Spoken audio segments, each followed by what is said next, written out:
Boa noite, Metanoia. Boa noite, meu povo. Como que vocês estão? Já vai deixando um oi aqui, uma boa noite pra gente.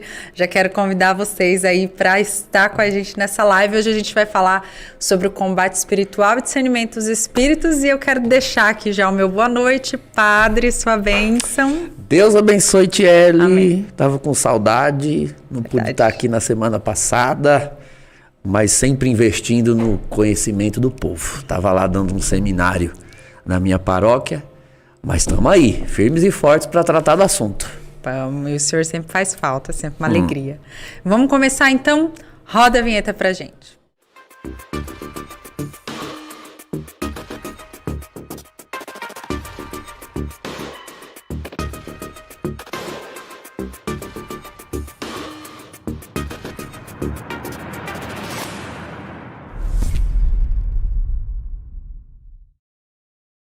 Eu já falei, mas não custa repetir, então chama aí quem você quiser para nossa live, deixa a sua pergunta desde já, fala pra gente se você acha que você está vivendo algum combate espiritual, aproveita aí para já deixar seu oi. E vamos começar então essa noite falando sobre essa questão, né, Padre? Acho que quantos de nós muitas vezes estamos em combate, mas Padre, uma coisa que eu gostaria, assim, que o senhor começasse até falando pra gente, porque, assim, o que seria o combate espiritual em si, porque muitas vezes a gente pode confundir o que seria realmente um combate espiritual com algo que talvez a gente possa estar vivendo que seja simplesmente, de repente, físico, hormonal ou alguma situação do dia a dia. Olha, essa expressão combate espiritual chama muita atenção do povo, porque dá a ideia de um combate contra demônios, com auxílio de anjos, etc. Uma coisa, uma espécie de saga, né? Cinematográfica. São Miguel de escudo, espada. Isso, e aí a gente vai, joga uma água benta no ar, se banha de óleo, sei lá, alguma coisa assim. É preciso purificar o termo, não é? Combate espiritual. Nós não estamos falando pura e simplesmente de combate contra espíritos, dessa palavra espiritual. Nós estamos falando de um combate que o nosso espírito trava e que nós travamos, e de um combate que nós travamos numa esfera, numa dimensão espiritual, numa esfera, numa dimensão não material.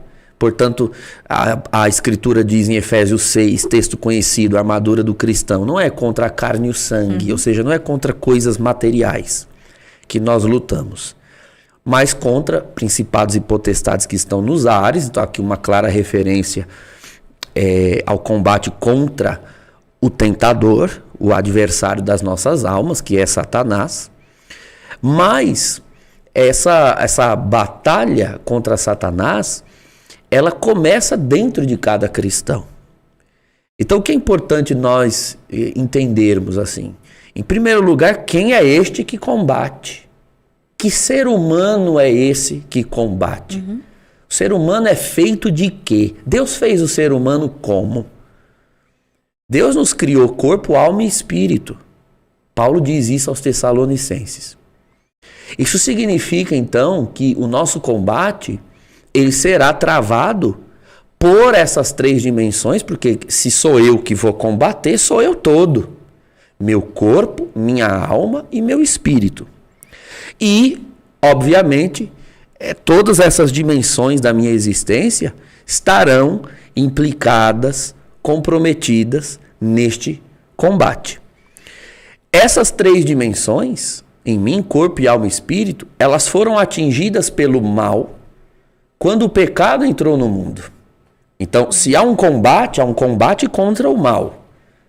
Certo? Então esse mal entrou em nós, entrou na nossa natureza humana e perpassou as 3 dimensões do meu ser. Quando eu digo 3 dimensões, eu não estou falando que você olha para um ser humano e consegue identificar, separar essas 3 dimensões, dizer onde termina uma e começa a outra. Não funciona assim. Seria como esse copo de água aqui, a gente estudou na escola que ele é H2O. Todo mundo sabe e concorda.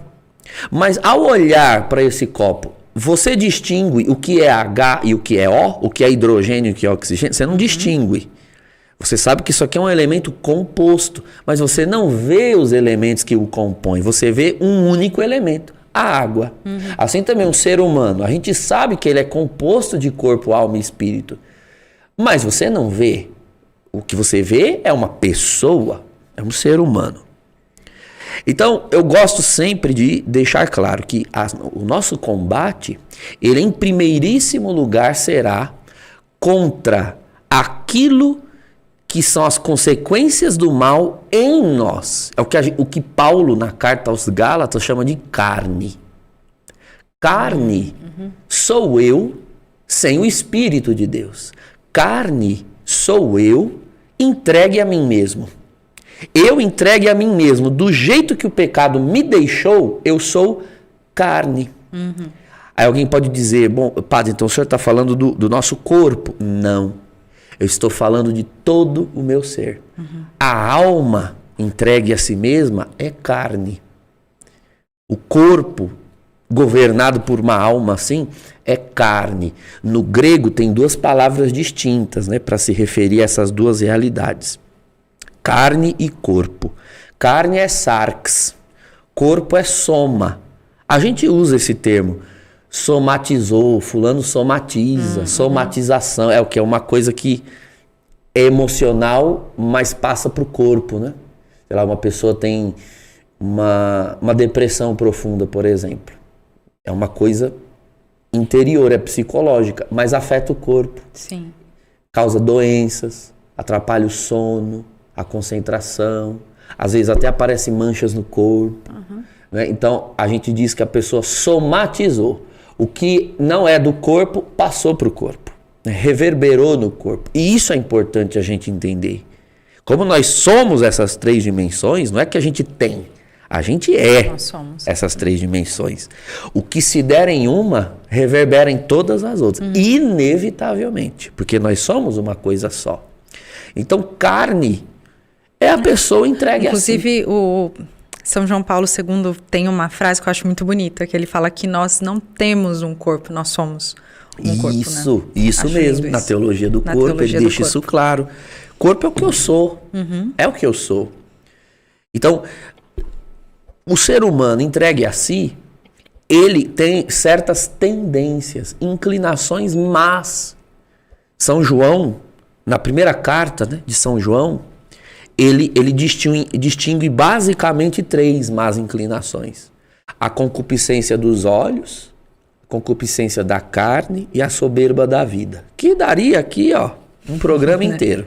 Mas só para dizer, são as inclinações más que nós temos. Pois bem, então, eu, com as minhas más inclinações, eu sou carne. Agora vamos supor, Tiele, eu sou carne, você é carne, e que nós tivéssemos aqui ao redor dessa mesa mais 3, 4, 5 pessoas, todos nós sem Deus, sem o Espírito de Deus, sem a palavra, entregues a nós. Você concorda que as más inclinações que eu tenho em mim, você tem em você, o outro teria nele, e assim por diante? E nós, inevitavelmente, se nós começarmos a conviver muito, nós carnais, você concorda que nós íamos acabar criando estilos de vida carnais? Vou dar um exemplo.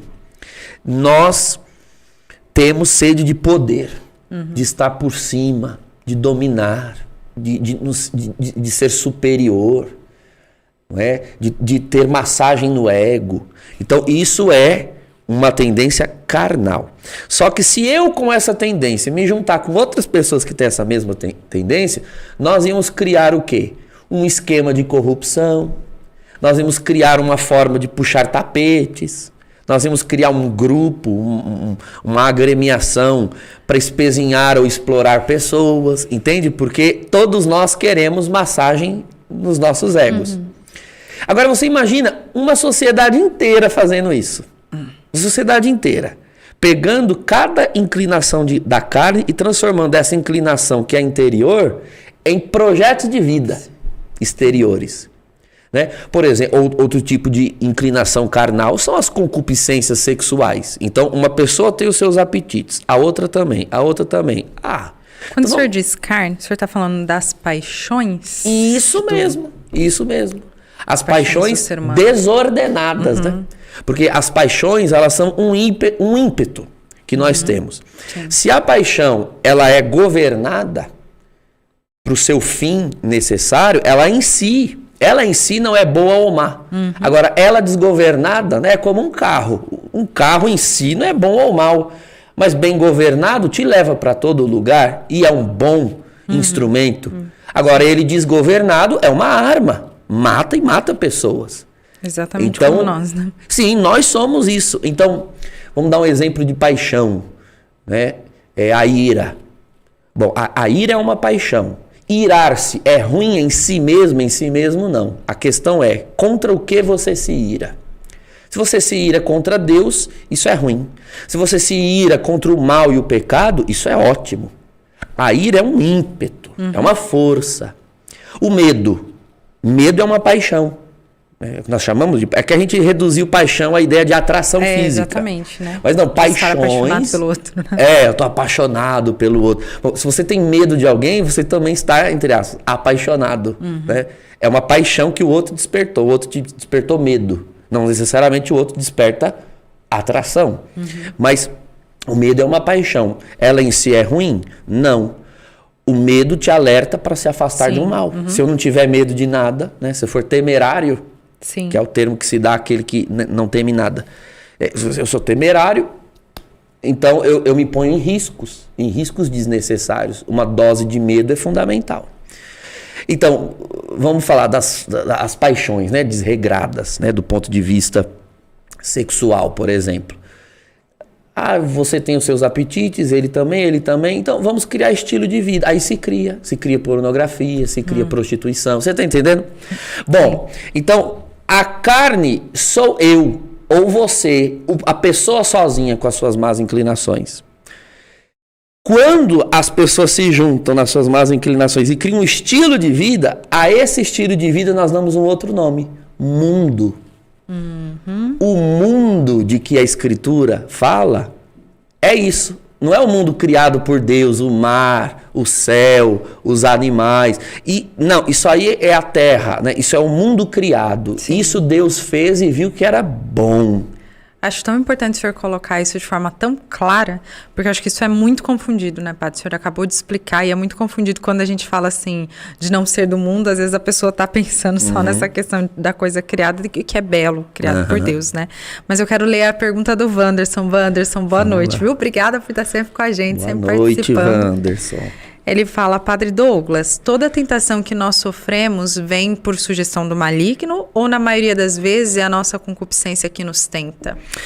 Wanderson, eu ouso dizer a você, 99% das tentações são as nossas más inclinações. Agora, atenção. O demônio, ele sabe quais são as nossas más inclinações. Então, ele é dotado, ele é um ser dotado de saber, de inteligência, de força, muito superiores às nossas. Vendo que nós estamos, neste dia, nesta hora, com esta má inclinação, ele vem para tentar nos empurrar.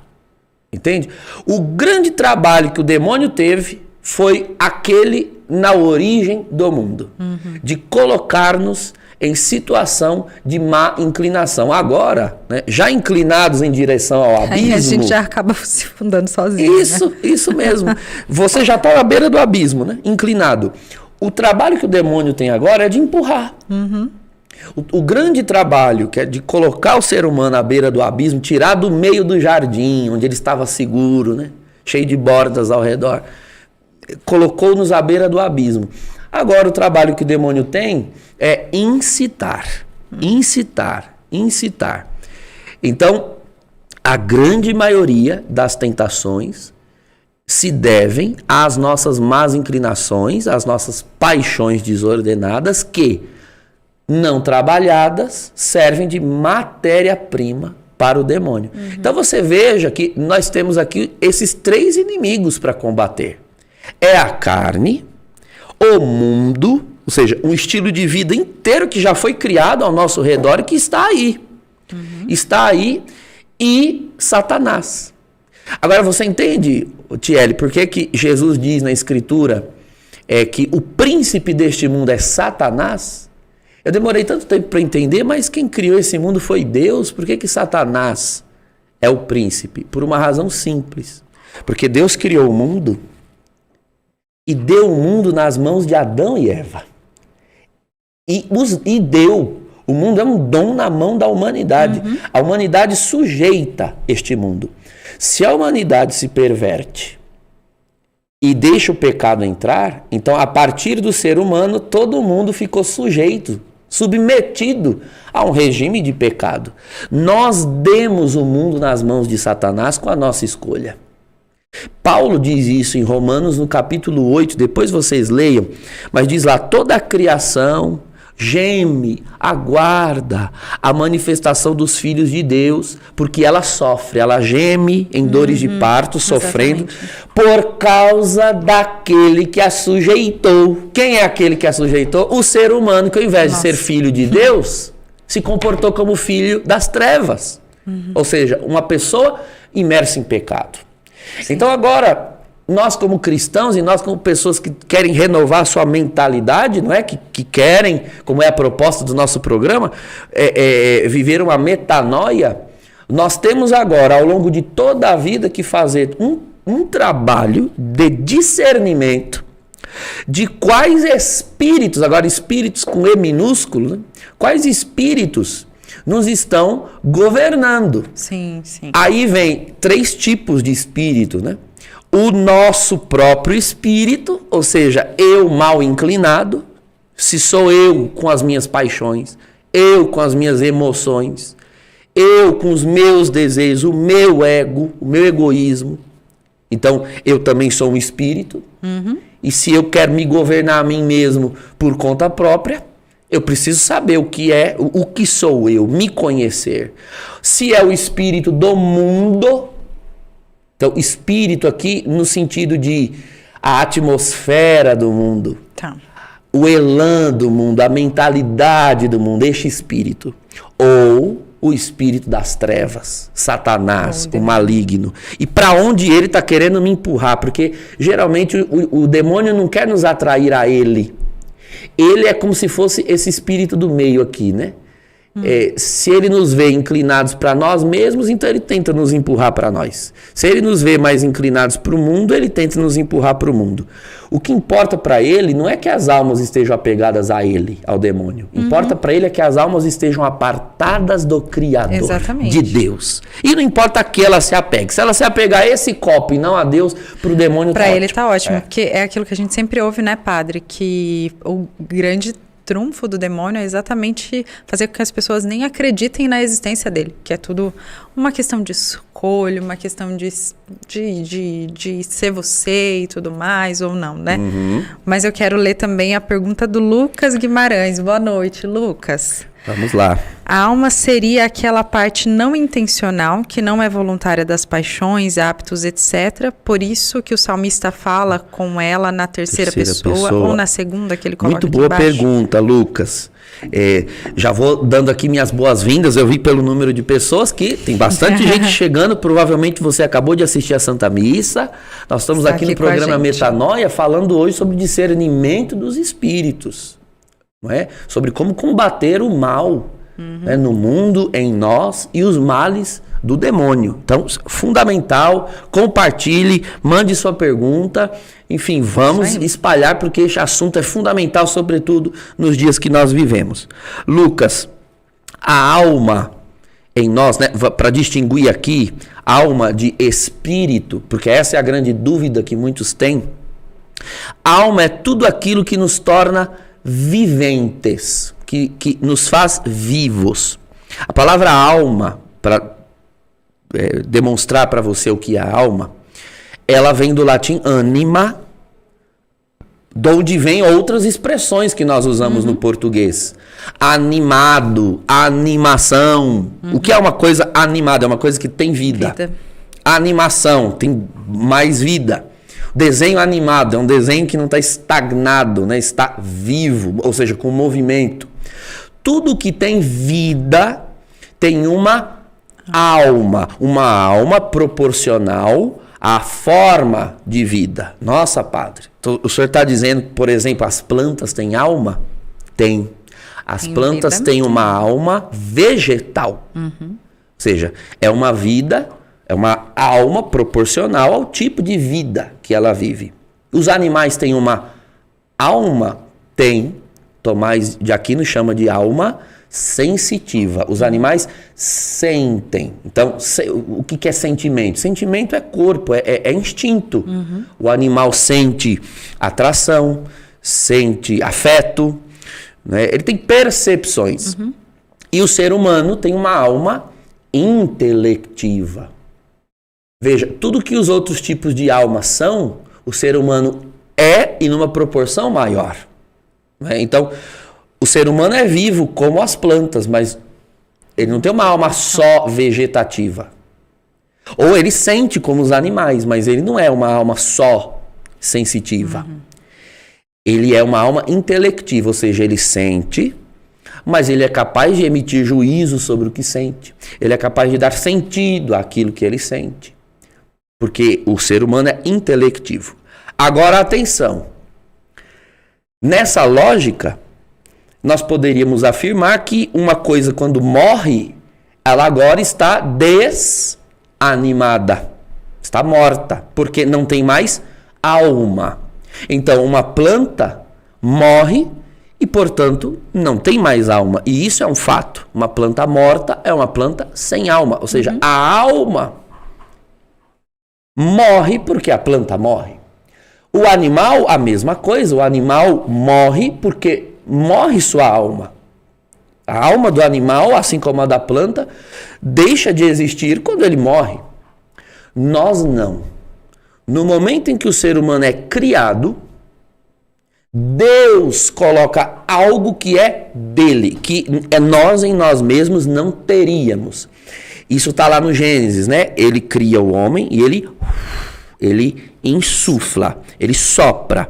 Este sopro que vem da boca de Deus vem do grego pneuma e depois foi traduzido no latim por espírito, que é diferente de ânima. Então, espírito, ânima, né, e corpus. Em grego é o soma, que eu já falei, né? Corpo, né?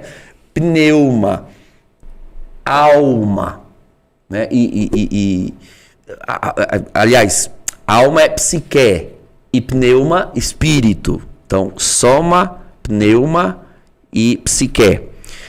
É aquela parte dentro, a alma é aquela parte dentro de mim composta pelas minhas emoções, memória, inteligência. Isso é alma. Agora, espírito é aquilo que de Deus veio e foi posto na minha alma e que faz com que a minha alma seja capaz de Deus e tenha características que só Deus tem. Então, por exemplo, a capacidade de amar. Quem ama é Deus. Um ser na existência chamado Deus ama. Só Ele ama. Mas porque algo dele foi posto em mim, eu sou capaz de amar. Uma outra coisa é a imortalidade. Deus é eterno. Só Ele vive e vive para sempre. Mas porque há espírito dentro da minha alma, entenda que espírito é algo que foi posto na alma. Porque existe espírito com E minúsculo, o meu espírito. Porque existe espírito na minha alma, a minha alma, ainda que morra meu corpo, ela não morre. Essa é a diferença da alma humana para a do animal ou a da planta. Ou seja, a nossa alma é espiritual. Mas, padre, então qual é a diferença entre o meu espírito e o Espírito de Deus, né? Ali no batismo ocorre alguma mudança? Ocorre. Porque nós não nascemos com o Espírito de Deus. Nós nascemos, no momento da concepção, nós recebemos o nosso Espírito. O meu Espírito, ou seja, a minha alma, ela foi tornada, já no momento da concepção, uma alma transcendental. Ela é capaz de transcender. Mesmo uma pessoa não batizada, se ela morrer sem batismo, ela continua viva. Ela é uma alma espiritual. O problema é que ela não é uma alma que tem o Espírito de Deus. Aí sim, com E maiúsculo. É o batismo que coloca na alma espiritual o Espírito de Deus. Então, padre, só para a gente entender. E é esse Espírito de Deus colocado em nós através do batismo, então, que nos ajuda nesse combate? Perfeito. O Espírito de Deus, em primeiríssimo lugar, ele é colocado em nós para nos unir a Deus. Isso é fundamental. Nos unir a Deus. Agora, é claro que enquanto nós estivermos nesse mundo, mesmo unidos a Deus, existem forças que nos querem afastar de Deus. Já falei da força que está em nós, que é a concupiscência, né? A má inclinação é uma força. Sim. Que está em nós. Paulo fala disso em Romanos 7. Parece que tem uma força dentro de mim que me puxa e me faz eu me pegar fazendo o mal que eu não quero, ao invés de fazer o bem que eu quero. Que força é essa? Acontece com todos nós, né? Isso. A gente sempre se pega falando a mesma coisa. Isso. Então, que força é essa? É a concupiscência, porque nós somos carne. Agora, porque nós temos o Espírito de Deus em nós, nós podemos, com uma luta de toda a vida, ser mais espirituais do que carnais. Ou seja, tendermos mais para o Espírito de Deus, a vontade de Deus, do que para as nossas próprias. Então, obviamente que esse Espírito Santo de Deus em nós vai nos ajudar nesse combate. Sim. Olha, desses 3 inimigos que nós temos que combater, que eu mencionei há pouco, carne, mundo e o demônio. Lembrem-se sempre disso, Thierry, lembrem-se sempre disso. O pior inimigo da nossa alma é a carne. É a carne. Sabe por quê? Alguém pode pensar, nossa, mas não é o demônio? Não é o demônio. O demônio, ele não só pode, como ele é repelido pela oração da igreja, pela oração do fiel. A carta de São Tiago diz: resisti ao diabo, ele fugirá de vós. Então, a oração da igreja, os sacramentos, os sacramentais, você pode perfeitamente repelir constantemente Satanás e seus demônios. Padre, então a gente pode dizer assim, por exemplo, a gente fala que a igreja aqui no mundo hoje é a igreja militante, né? Que a gente está sempre em combate. Então, a gente está meio que dizendo que quando a gente alimenta esse Espírito Santo que vive em nós, através das orações, através dos sacramentos, que são... Aí acho que a gente já pode até falar da questão das armas para esse combate, que seriam, né? Sim. Todas essas coisas. Mas então, quando eu estou nutrindo meu espírito, é como se eu estivesse fazendo isso, tipo, fortalecendo um soldado para a batalha. Amolando a espada, não é? Lustrando e fortificando o escudo, o capacete, aqui usando a linguagem que Paulo usa na carta aos Efésios. Que é lindo, né? E inclusive curando as feridas do combate, porque a confissão e a Eucaristia, além de nos nutrirem, elas são também remédios do combate, porque a confissão é para as quedas. Na luta contra o pecado, nós infelizmente perdemos muitas batalhas nessa guerra. Vem a confissão então, para curar, ela é o grande lenitivo, o grande unguento, o grande remédio da nossa alma. E a Eucaristia, porque soldado desnutrido certamente vai perder. Então precisa se alimentar, precisa estar unido ao general do exército, porque a estratégia está nele, né? A força está nele, a visão está nele. Então Jesus é o general. A gente canta na música, né? Nosso general é Cristo, seguimos os seus passos. Então siga. Ele andou até o altar, vindo à direita do Pai em cada Santa Missa. E ele andou até o sacrário, ele está lá. Então é preciso, não se ganha guerra com eficácia sem comunhão com Cristo. Exatamente. Nos sacramentos. Agora, é importante dizer isso. Os sacramentos nos dão uma força também contra essa luta, né, que é travada contra a carne. Eu dizia que o demônio pode ser repelido. E o mundo, eu posso me afastar do mundo. Eu posso me afastar e eu devo fazer. Então, impedir que as influências do mundo venham sobre mim. O problema é a carne. A carne é o problema, porque aonde você vai, você está.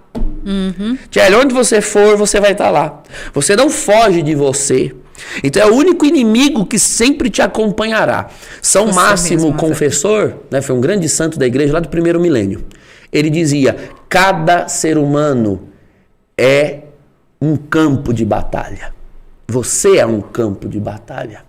Você sozinho num quarto é um campo de batalha. Você tem que lutar contra si. Então, o combate contra a carne é o mais terrível. Porque o demônio pode não estar lá. Você pode ter se afastado do mundo. Mas as más inclinações vão com você onde você estiver. Então, você precisa se nutrir dos sacramentos. Mas tem o passo posterior aos sacramentos. Tá? Os sacramentos, eles trazem a salvação. E eles deixam você no ponto para progredir na santidade. Mas o que é que faz uma pessoa crescer na santidade? É um segundo passo da vida cristã, que é a ascese. Ascese, se fala muito pouco, se prega pouco. Tchelle, eu acho que as pessoas andam... Ninguém quer fazer ascese. A coisa tá assim, todo mundo anda tão doente espiritualmente que a gente só fala do remédio. Mas e se você não estiver doente, você estiver já tiver feito o tratamento dos sacramentos, você tem saúde. Então, a vida não é só lutar contra a doença. Dá para ter mais saúde, além daquela que o remédio proporciona. Até para evitar certas doenças, né? Sim, até para evitar. Então, é a ascese, jejum, penitência, oração, vigília, caridade, amar os irmãos, se doar, mudar, se converter mesmo, santidade. Né? A salvação é aquele processo que nos tira do mal e nos põe em paz com Deus. Mas e dá paz para o amor, né? Nós temos que crescer. Não é só sair do menos 10 e chegar no zero. Mas chegou no zero, vamos subir para o 10 agora. Então é a ascese. Então a ascese nos fortalece no combate contra a nossa carne. Que é o mais difícil. Que é o mais difícil. Agora, você entende que se você já tem vitórias sobre a sua própria carne, o diabo começa a ter cada vez menos matéria-prima para te tentar. Cada vez menos. E quando você não dá ouvidos mais ao mundo, modas, ideologias. O demônio foge de uma alma determinada, como diz Santa Teresa, né? Foge e, na verdade, ele vai tentar de outras formas. Tem até uma pergunta que foi mandada. Cadê? O nosso irmão mandou uma pergunta sobre se o demônio pode ferir. Sim, essa o José Luiz. Jorge Luiz. Boa noite, Jorge. Vamos ver se aparece aí na tela. Olá. Boa noite, Padre. Deus abençoe.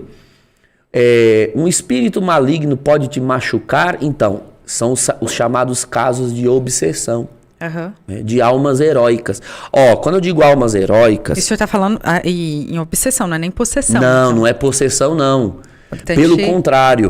Pelo contrário. Obsessão, ela é muito parecida com a possessão nos seus fenômenos, nos seus efeitos, mas a origem, a natureza é totalmente oposta. Nós conhecemos mais sobre a obsessão por causa da vida dos santos, que é publicada.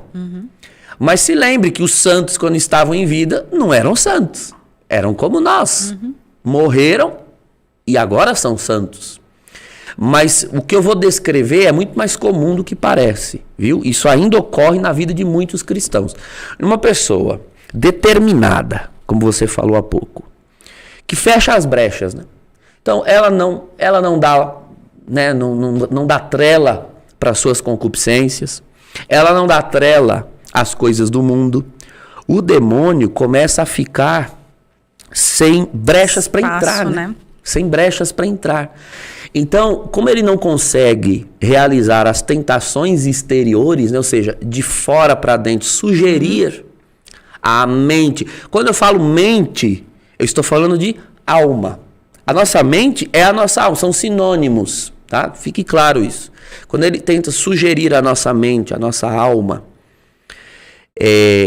para cair nisso ou naquilo, mas esse isso e esse aquilo já são coisas às quais eu não me exponho mais. Ele tenta causar tentações interiores. Então ele começa a agredir a pessoa. Quando eu digo agredir, é agredir fisicamente. Tentar causar medo, agredir o corpo. Às vezes a pessoa é atacada mesmo. Na oração, ou fisicamente apanha. Lembrem-se da vida de Pio de Pietreutina, São João Maria Vianney, Santo Antônio de Pádua. Muitos santos apanhavam fisicamente. Por quê? Qual é a intenção do demônio em fazer isso? Levar a pessoa a crer que não valeu a pena o processo de ascese. É mais ou menos assim, poxa vida, eu fugi da carne, fugi do pecado, para agradar a Deus é o que eu estou ganhando em troca. Será que vale a pena servir a Deus? Só ter esse pensamento já é uma queda. Então é isso que o demônio quer. E nós temos, irmão, almas heróicas. A gente prega muito falando que o povo não luta, que todo mundo no pecado, mas nós temos sim almas valorosas, gente nas nossas comunidades, nas nossas paróquias.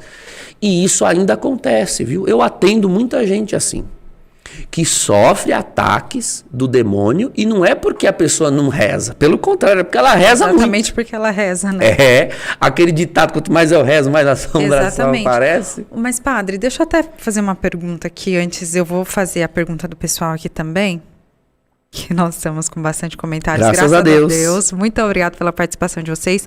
Mas só para não sair disso, tem até um exemplo, acho que de Santo Inácio de Loyola, que ele fala que ele percebe uma tentação demoníaca num momento em que ele estava escrevendo até as regras. E assim, o demônio também pode fazer de coisas boas, que nos parecem boas, para dizer que aquilo é um discernimento do espírito, muitas vezes, porque ele não tem essas brechas. Além desses ataques que o senhor falou da questão da obsessão, porque ele dá esse exemplo, né, de como ele começa a se afastar, porque está cansado para escrever a regra e tudo mais. E talvez muitas vezes a pessoa está naquela vida de oração, mas não consegue evoluir em algumas coisas porque até entende que é uma questão espiritual ou que Deus está fazendo aquilo, mas e de repente como que a pessoa pode discernir aí o que é a tentação do demônio querendo te afastar de Deus usando de algo bom, ou até essa questão da obsessão mesmo? É claro que da obsessão parece que é muito mais claro, né? Se você está numa vida ali e fisicamente está sendo atingida, é algo mais claro. Veja, um critério fundamental para o discernimento é hierarquia de valores. Mesmo na verdade, existe uma hierarquia. Então, no caso de almas heróicas, né, grandes santos, você falou de Santo Inácio de Loyola. Santo Inácio de Loyola é uma pessoa que já não vivia mais naquela necessidade de fazer escolhas entre o bem e o mal. O mal ficou para trás. Você só tem boas escolhas. E o demônio, porque é ardiloso, ele sempre vai tentar subverter a ordem, mesmo dos bens, tentando fazer com que uma alma heróica opte sempre por um bem menor ao invés do bem maior, já que tudo é um bem. Essa ocasião que você mencionou era a época em que Santo Inácio de Loyola se sentava para redigir, se não me falha a memória, o itinerário formativo dos noviços da Companhia de Jesus, quando ele fundou. Toda vez que ele sentava para redigir, ele entrava em êxtase. E êxtase é um dom místico, nem é um dom carismático, é um dom elevadíssimo e raro. Êxtase, ele entrava em estado de contemplação.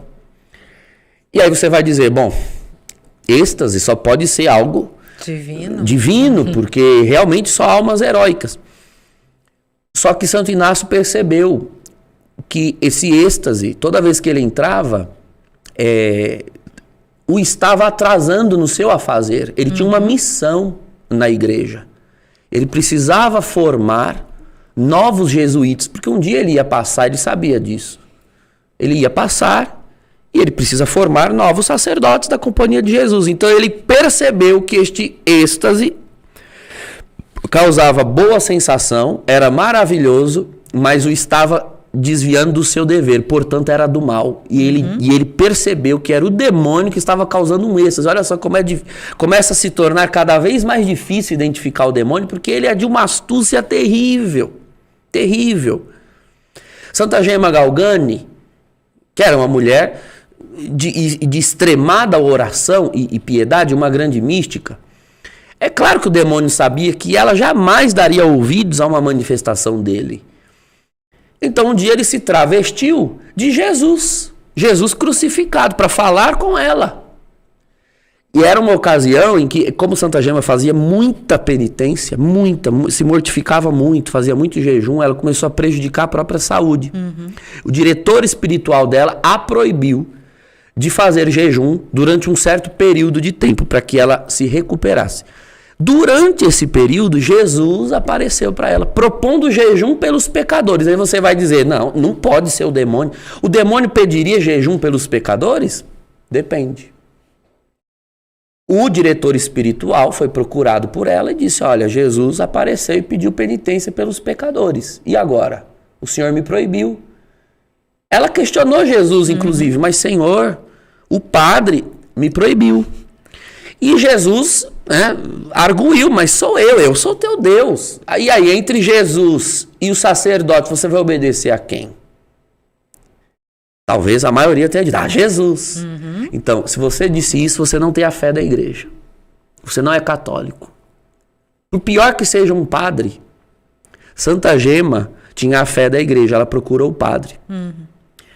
E o padre, com um bom discernimento dos espíritos, disse, olha, está aqui uma água benta. Quando Jesus aparecer, jogue nele. Santa Gema jogou água benta em Jesus e ele desapareceu. Era o diabo. O diabo pode se travestir de Jesus? Pode. 2 Coríntios 2:11. Ele pode se travestir até de anjo de luz. Sim. Então, para enganar uma grande santa, exatamente, só pedindo jejum. Mas, nossa, e qual foi o intuito disso? Incitar nela a desobediência.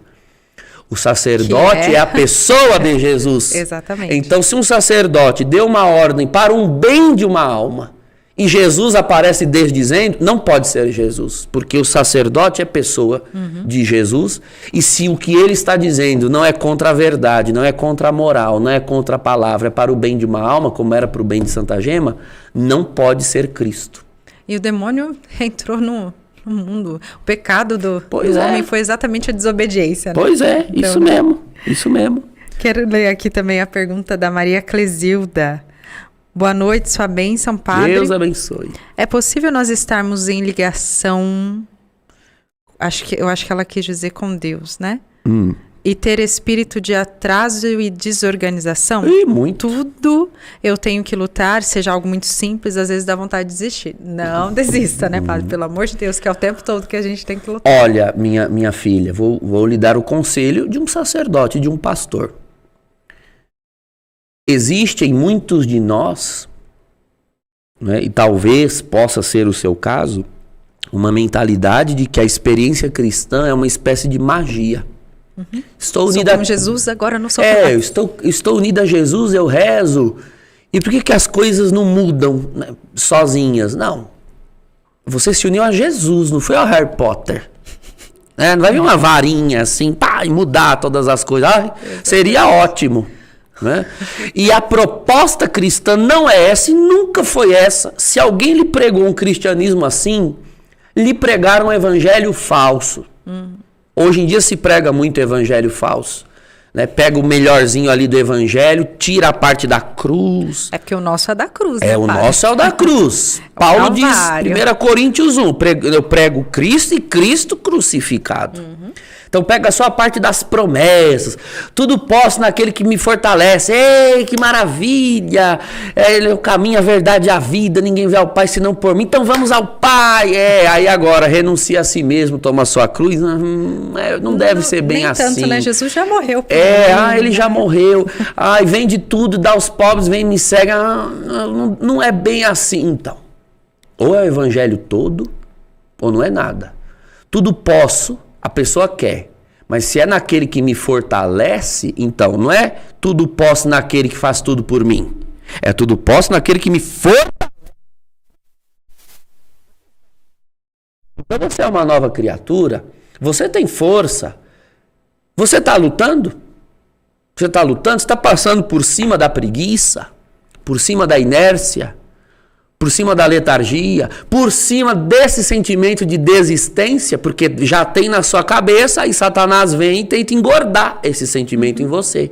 É uma luta contra a sua carne e uma luta contra as tentações do demônio que vendo isso na sua carne tenta injetar ainda mais enxofre. No fim é exatamente o que ele fica muito feliz, né, Padre? Exatamente quando a gente, então assim, o Padre aconselhou, mas é uma verdade, que a felicidade dele é exatamente quando a gente diz isso. Nós rezamos, nós estamos com Deus, nós fazemos as nossas penitências, nossas orações e parece que nada muda, parece que nada cresce. E ele tá lá numa felicidade pensando, tá vendo como não vale a pena ter uma vida com Deus? Porque nada muda, você não tá feliz. Então é muito melhor ter uma vida onde eu começo a me relacionar com aquilo que atrai, né, Padre? Isso. As boas atrações, atrair coisas boas e me sentir bem, né? A gente tá na época aí que o importante é se sentir bem. Essa fé analgésica. Não é? Isso não é bom. Isso não é o cristianismo verdadeiro. Isso não é o Deus das Escrituras. Deus nunca deu nada de mão beijada nas Escrituras. Esse não é o nosso Deus, não é do caráter dele, porque ele nos ama e ele confia em nós. Ele acredita em nós. Talvez na pergunta da irmã, né, tá uma falta de confiança dela nela. Mas você não está confiando em você, porque Deus confia. Ele sabe que você pode. Pega na mão dele e anda. Mas ele passar a sua vida inteira te carregando no colo? Não, eu não quero que Jesus fique me carregando no colo. Como se eu fosse uma ovelha ferida, machucada a vida toda. Eu quero ser uma ovelha que tem condições de andar atrás do pastor, sim, reconhecendo exatamente a sua voz. Então, o colo do pastor é para ovelha estrupiada, assim, desacordada, bem ferida e machucada. Não, nós precisamos ser pessoas saradas, curadas e vamos andar. Vamos andar. Seria triste uma mãe ter um filho e ter que carregá-lo no colo a vida toda. Seria triste. Ela quer pegar na mãozinha do seu filho e ver ele aprendendo a andar, ele começa a engatinhar, a andar, e ela quer ver o seu filho andar. Se ele não anda, tem algum problema, tem alguma doença, alguma enfermidade, isso é uma dor para uma mãe. Exatamente. Então, minha irmã, se você começou, qualquer um que esteja nos assistindo, você começou um caminho de vida cristã, olhe para o Deus das Escrituras. Jesus multiplicou pães, sim, mas Trouxeram pães e peixes para ele. Uma quantia miserável, mas tiveram que trazer. Senão não tem multiplicação. Ele transformou água em vinho nas bodas de Caná, sim, mas os serventes tiveram que encher todas as talhas, e não eram poucas. Eram 100 litros cada uma, 600 litros de água, numa época que tinha que ir no poço, puxar água e vir. Puxar água e vir. Dá trabalho. Então, Deus mandou o maná do céu no deserto, mas a escritura deixa claro que era um grão sobre a relva. Tinha que colher o grão, moer, botar água, assar para depois comer. Deus deu uma terra que jorra leite e mel? Deu sim, mas estava cheio de pagãos cananeus. Tiveram que fazer cerco em Jericó, derrubar o muro, invadir a terra, entrar com a arca, conquistar para depois morar. E ainda tiveram que plantar, cultivar para depois colher. Aí foi que o maná cessou, quando eles, do trabalho de fazer o pão no maná, tiveram o trabalho de cultivar a terra, mas sempre teve trabalho. Então essa coisa de que agora as coisas vão mudar magicamente sem o nosso trabalho, isso não funciona. Graças a Deus. As pessoas me procuram às vezes, Padre, o senhor tem um dom da palavra, um dom de ensinar, eu queria tanto ter esse dom. Então as pessoas olham esse dom, elas acham que Deus infundiu um conhecimento na minha mente, assim, eu fui dormir e eu acordei com o conhecimento aqui. Não foi esse o dom que Deus me deu. Deus me deu o dom do entendimento. Uhum. Agora, se eu não pegar a palavra de Deus, a doutrina, os documentos, ler e colocar esse conhecimento aqui dentro, então o entendimento ficou aqui e foi um talento que eu enterrei. Não vai surgir do nada. Ai, padre, tem muitos jovens na paróquia que me procuram às vezes querendo aprender inglês, né? O senhor podia ensinar inglês pra gente então? Vocês vão sentar e ler e estudar? Vocês vão treinar? Todo mundo quer aprender, mas ninguém quer estudar. Então vamos lutar. Que é tudo por osmose, né? Aquela velha história que a gente fala às vezes, né? Que o pessoal fala que vai estudar para vestibular e tudo mais e pediu para o Espírito Santo para que... Claro que o Espírito Santo pode nos ajudar, mas na cabeça vazia que ele vai ajudar exatamente com isso mesmo. Padre. Então olha só, que espírito te governa? Se for só o seu próprio, suas ideias, suas opiniões, aí fica complicado. Você tem que discernir o que o Espírito de Deus quer em você, não é? Então, o dom de discernimento dos Espíritos, ele tem existem três formas de discernimento dos Espíritos, tá? Que nós precisamos compreender. Um que todos podem adquirir com esforço, eu vou explicar cada um, primeiro eu vou definir. Um que todos podem adquirir num nível de discernimento dos Espíritos, que se adquire com esforço. Um nível que apenas o Espírito Santo pode dar em determinadas situações, é o chamado carisma do discernimento dos Espíritos. Paulo cita em 1 Coríntios 12. E existe o discernimento dos Espíritos de maneira infusa, que é dado de forma mística a poucas almas heróicas na história da igreja. Então eu vou explicar os três, brevemente. Esse que todos podem adquirir com esforço. Tem coisas que nós podemos distinguir. O que é certo, o que é errado, o que é verdade, o que é mentira, na medida em que nós nos empenhamos em conhecer a palavra de Deus, a Escritura, dar voz, né, dar ouvidos à voz do magistério. Então nós não vamos nos perder. Se a palavra de Deus está dizendo que isso aqui é certo e aquilo ali é errado, a hora que você se deparar com aquilo na vida, você mesmo já vai discernir, opa, isso aqui não serve para mim, não é para o cristão. Então, há um nível de discernimento que se pode adquirir. Não é? Por exemplo, para quem é diretor espiritual ou trabalha aconselhando pessoas, lideranças, pessoal de ministério de oração por cura, libertação. Às vezes a pessoa é muito escrupulosa, né? Tudo ela acha que é o demônio, etc. Você vê que é uma paranoia da pessoa, mas você adquire isso com experiência, entende? Opa, isso aqui é paranoia da pessoa. Ela precisa aprender a dar mais ouvidos, né, à palavra, ter mais fé, progredir nessa parte, naquela. Então, existe um nível de discernimento que você pode adquirir com esforço, com estudo e com experiência. Nem tanto com estudo, mas com experiência. Né? Uma mãe sabe que o seu filho está estranho E ela sabe se está estranho por influência de amigos, por influência de redes sociais, ou se não é uma coisa ou outra, se é alguma coisa estranha, alheia ao entendimento dela. Ela vai saber discernir que espírito, ou seja, que influência, que pensamentos, que ideias. A palavra espírito aqui, ela é polivalente, é que ela pode querer dizer muita coisa, não necessariamente uma entidade, né? Então, esse é o que pode ser adquirido. Agora, existe aquele que é um carisma. Em determinadas situações, com oração, nós vamos discernir e descobrir que aquilo é Deus, ou que aquilo é o mal, né? Ou que aquilo é a própria pessoa. E na oração, algumas pessoas recebem a graça de discernir. Teve um caso agora, um mês passado, que muitas pessoas iam na casa orar, um senhor fez vários exames, doente, acamado, sem andar. E do ponto de vista clínico, ele não tem nada justifica as dores dele. E as pessoas iam orar e disseram, bom, se não tem uma origem clínica, então é espiritual. Discerniram, né? É mais ou menos nesse nível da experiência, tá? Usaram este nível de experiência. Só que as pessoas oravam, e muitas até repreendiam o demônio. Não, deve ser o demônio, tirando a paz. E não resolvia. Então, elas usaram bem esse primeiro nível. Realmente não era algo clínico, ponto. Discerniram que não era algo clínico. Mas faltava ainda esse nível aqui.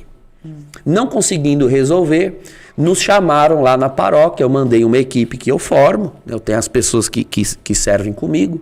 Falei, vocês vão lá, orem. Pessoas que têm já comumente o discernimento dos espíritos em nível carismático, não só em nível humano. E descobriram o quê? Que na verdade é uma alma extremamente cristã, espiritual, heróica, e ela recebeu uma graça que é muito rara de ser uma alma expiatória. Isso era muito comum em vida de alguns santos, sofrer, às vezes se sofre no corpo, dores, e a pessoa ter o dom de ofertar aquilo em reparação dos pecados da humanidade, pela igreja. Então, discerniram e viram que realmente não, ele tem um dom. É um dom, mas não é de origem demoníaca. Deus o elegeu como uma alma expiatória e ele não, em nenhum momento ele reclamava daquelas dores. É que as pessoas condoídas queriam resolver, mas ele estava em paz. Não, cada dor minha eu dou glória a Deus, cada dor minha eu ofereço pelo clero, eu ofereço pela igreja. Você está vendo? Mas se não fosse orar, eles não tinham discernido aquilo. Agora, tem esse nível que é bem mais hard, né? Que é o de almas místicas. Deus deixava em estado contínuo dom de discernimento dos espíritos em algumas pessoas. Por exemplo, o Padre Pio, ele tinha o dom de discernimento dos espíritos em nível de ler a alma das pessoas. Você não conseguia esconder um pensamento dele. Dava para comungar. Sim, ele lia, literalmente, ele lia a alma, ele lia a mente das pessoas. Deus dá um dom desse para qualquer um? Não, porque você imagina que poder uma pessoa tendo esse dom poderia adquirir? Só para almas extremamente humildes, né? Submissas à vontade de Deus, e ele usava aquilo para servir. São João Maria Vianney, ele via os pecados das pessoas, ele via. Então, você ia se confessar e omitia um pecado, ele falava, não, você está escondendo. Não, tá assim, ou você fala ou eu falo. E às vezes a pessoa não falava e ele dizia exatamente o pecado, quando foi, com quem foi, de que maneira foi e há quanto tempo foi, porque ele via. Então não se podia esconder dessas pessoas, eles viam claramente o que era o demônio, o que era pecado, o que a pessoa tinha feito. Então isso é num nível já místico, não tanto carismático. Em nível carismático, o espírito mostra naquela situação, e se o espírito não mostrar também, a pessoa não tem como saber, ela fica constantemente dependente de uma intervenção pontual. Agora, outras têm aquele nível, aquele dom em nível estável, permanente, o que é raro, mas é possível. São esses 3 níveis de discernimento dos espíritos. Não sei se de repente ainda tem alguma pergunta pra gente... Não tem, só tem alguns comentários. Vamos cumprimentar o pessoal que está assistindo, né, antes da gente encerrar, né? Que a gente já vai se encaminhar. Sim, a gente está indo para o fim, se alguém quiser deixar aqui a última pergunta. Mas, padre, eu acho que é legal também a gente, de repente, colocar, além disso que o senhor falou da questão da SESI, que eu acho que é muito importante, né, para que a gente viva, mas acho que relembrar, até para quem chegou agora, que a gente está falando dessa questão do combate e discernimento dos espíritos, mas de lembrar para as pessoas que o nosso combate, como o senhor falou, 99% do tempo é contra a carne, não necessariamente contra o demônio, porque a gente sempre tem essa visão de que a gente está lutando sempre contra o demônio, e o nosso maior inimigo, na maioria das vezes, somos nós mesmos. Então, de ter este olhar de luta com aquilo que nós trazemos, as nossas paixões, né? E aí eu não sei se de repente o senhor quer deixar também alguma coisa de dicas para que a gente tenha... Até eu estava lembrando que a gente estava falando de Santo Inácio, mas tem os próprios exercícios, né, espirituais de Santo Inácio, Sim. que, claro, que tem todo um retiro, toda uma coisa para fazer, e é talvez um pouco mais complexo, mas é algo que ajuda muito a discernir os espíritos, né? A discernir o que é de Deus, o que não é de Deus. Claro que a nossa vida de oração, a nossa vida de entrega que vai fazer com que a gente possa discernir. Mas até se o senhor quiser também deixar alguma aí indicação final e tudo mais. Olha, às vezes, quando eu falo sobre isso, as pessoas podem pensar, então o senhor nunca indica nada para a gente lutar contra o demônio, já que toda luta é contra nós mesmos? Não, lute contra o demônio. Aspergir a casa com água benta sempre faz bem, né? São José Maria Escrivá ensinava sempre a aspergir o travesseiro e a cama antes de dormir, para evitar ataques do mal, né? Ter sacramentais em casa sempre é bom, aquilo causa aversão no demônio. Um crucifixo abençoado na sua parede, uma imagem de Nossa Senhora que esteja abençoada, uma medalha de Nossa Senhora, uma medalha de São Bento. Mas relíquias. Relíquias, nossa, quem puder ter, maravilhoso. Então, sempre é bom. Sempre é bom. Agora, não usar com superstição, né? São elementos de fé para repelir o mal, mas repelir o mal não necessariamente vai gerar em você todo o bem. O grande bem já te foi dado no batismo, te é dado na Eucaristia. E a sua luta? Onde está? Cadê? Então, um passo, né, um conselho final que eu deixo é: busque se conhecer, se observe. Pense em Jesus, olhe para Jesus e olhe para você. O que falta entre você e Jesus? Então, isso aqui que falta é o tanto que você tem que lutar. Dá até vertigem, porque falta muito. Mas Ele quer nos ajudar. Então, comece a observar: meu problema é a preguiça. Então, comece a se determinar contra a preguiça.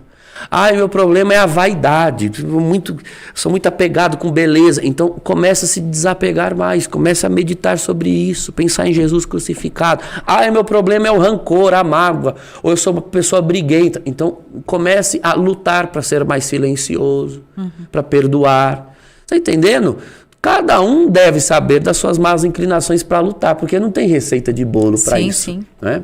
Nós somos únicos, né?